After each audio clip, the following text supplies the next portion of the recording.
Behavioral Neuroscience, Chapter 14, Segment 3. Manipulating sleep reveals an underlying structure. Sleep deprivation can also predictably alter sleep patterns. Sleep deprivation is the partial or total prevention of sleep, and sleep recovery is sleeping more than what is normal after a period of deprivation in order to compensate for the amount of sleep lost. The effects of sleep deprivation include hallucinations, irritability, difficulty concentrating, and disorientation. An example of sleep deprivation is with airline employees who work on schedules that give them little time to adapt to new time zones, show deficits in cognitive abilities.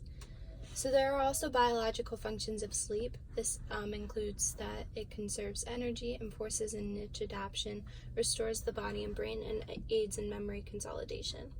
Some humans, however, sleep remarkably little, yet they function normally. They're called non-sleepers. An example was with a 70-year-old woman who slept for only about an hour a night.